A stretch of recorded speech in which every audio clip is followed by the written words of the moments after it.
How's it going, guys? I'm trying something a little bit different. I'm actually recording this on my phone. Maybe the audio is going to be a little bit worse, but I think the picture quality and everything is just a little bit better compared to the other videos. Let me know what you like better, because right now I just can't really upgrade the equipment. But just let me know what you like better. So this video is going to be previewing the Daytona 500, which is in 2 days. I will be there. If you guys see me, just say hi. I'm not important enough to do a meetup or anything. Trust me, I know. So you guys really like the channel. I appreciate that. I'm not important enough to do a meetup and organize all that stuff. If you just see me, don't be shy, say hi, and I'll just be enjoying myself around there and enjoying the event. So we're going to be previewing the Daytona 500, which is going to be a very interesting Daytona 500 this year. We're going to touch on many things, just, going over some of the worries, some of the exciting parts of the race, and just some of what we think that we're going to see in the race. Also, who are the favorites and who are basically sleeping underdogs, maybe. And even with the names of these guys I'm thinking about as being underdogs, they shouldn't really be underdogs, but with how Speed Weeks has gone, they will be underdogs. So first, let's talk about Speed Weeks and how it has gone. We've had the Clash and we've had the duels. And it's not gone well in terms of just entertainment and quality racing. Here's the problem. It's not fun for the drivers, and it's not fun for the fans. If it's not fun for either one, that's a massive, massive problem. Sometimes when you have fun for the drivers and the cars are really hard to handle, but then they're hard to pass, then it's not good for the fans, but it's fun for the drivers.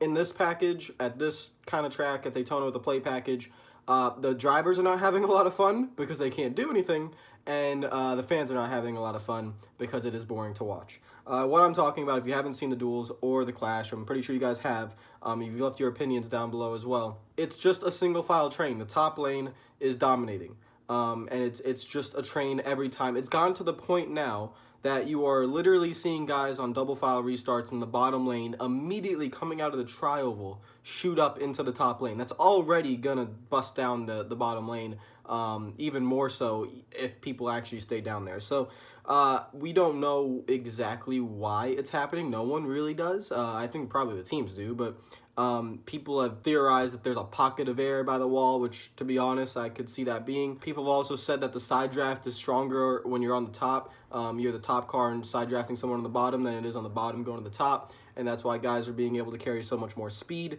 And another thing is that the cars are just really unstable. There have been pictures floating around that, the rear end of the cars are just a lot lower than they were a few years ago, even though the package is the same.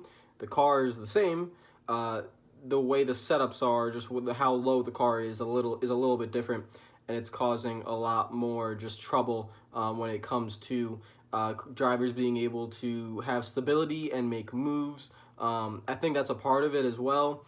But now I think that a lot of guys have become really, I would say, smart, and they're knowing that the top lane is the place to be, and it's easier to log laps there, and it's easier to just kind of ride around up there. Your car is more stable by the wall. It's just easier to do when you're up there. Combine that with the bottom lane just not getting anyone going. The top 5 guys being very content with where they are, which they should be. And this is what I'm talking about. We've seen it in the duels and we've seen it in the Clash. There are short races, and you see the train until literally like 2 laps to go or a lap to go.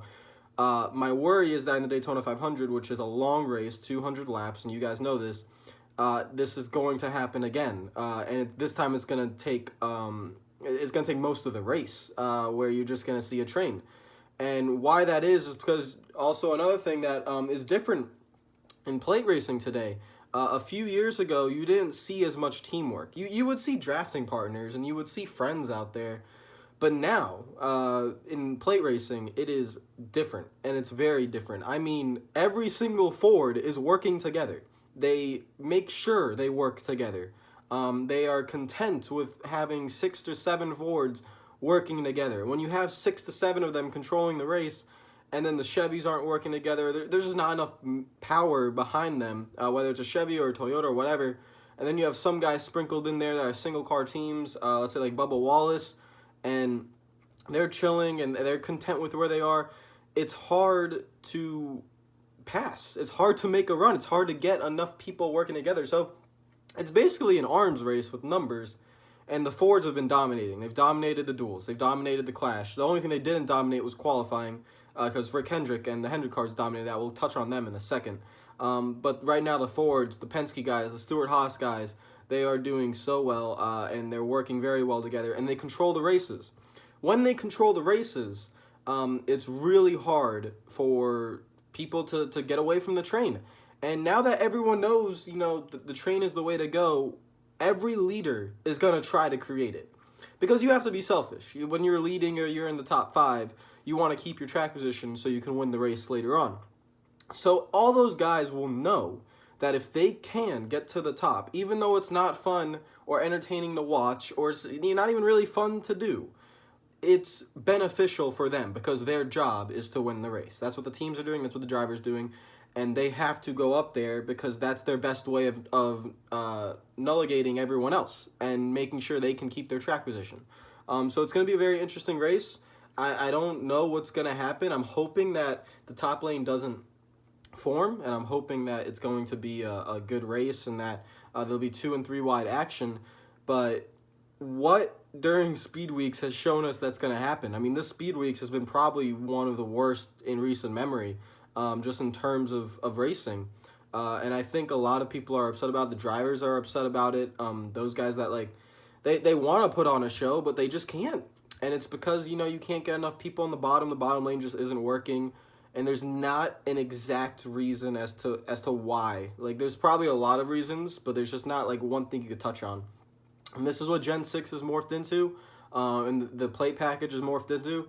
I think we'll see NASCAR make a change. I don't know if it's going to be before the next few plate races, but I think they'll try to change something to stop the train from happening this much. But it's happening a lot more than it has. You know, it's been around for a while.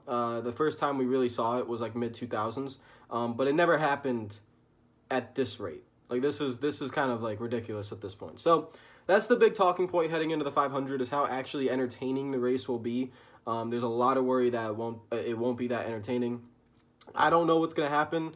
When you put 40 cars out there, maybe there's more energy in the pack. Maybe more guys can actually go to the bottom lane and make it work.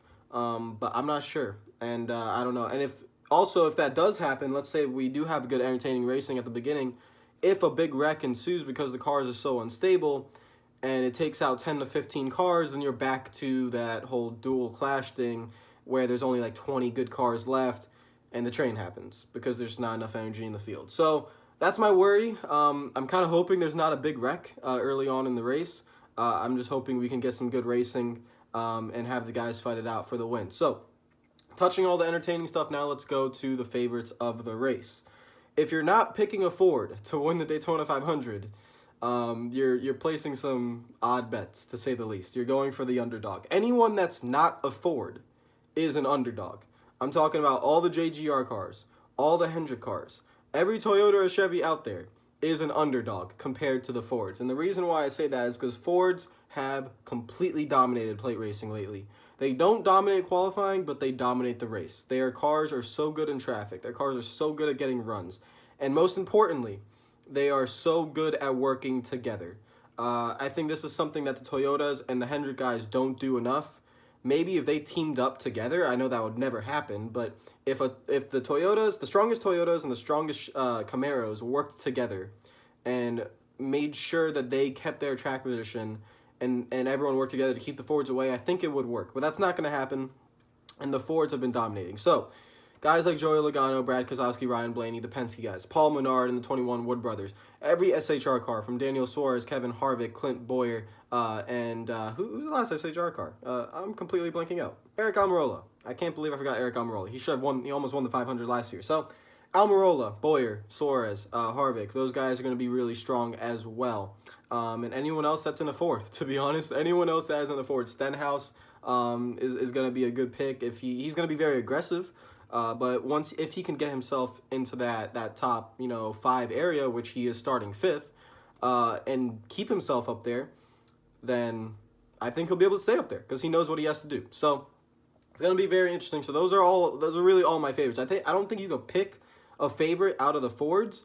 It just depends on who's going to be in the top 3 positions by the time the end of the race comes. Because I think at the end of the race, the train will be happening. And if you're not in that top 3, then you're not, well, Logano was in 4th in the duel and won the race. But if you're not in the top 5 by the time the last lap comes around, I don't think you have a shot. And what Logano did in that duel was very special, and I don't know if you can maybe do that again. And again, all these guys are learning how to make the moves on the train, so it's going to be very interesting. So those are my favorites. Every single Ford, I don't have an outright favorite. I just know a Ford is probably the favorite. The underdogs, like I said, everyone else below them. Chase Elliott, Bowman, William Byron, Jimmy Johnson, and then Kyle Busch, and Denny Hamlin, and these guys, Truex, they have to work together. They have to find a way to work together. The Chevys are not powered enough. You have the Hendrick cars and you have RCR. That's really it. You know, like the Camaros, there's not enough Camaros in the field. And the Toyotas, you have JGR, but like other than that, you know, there goes the firepower there. So if they could work together, I think that would be the best thing for them.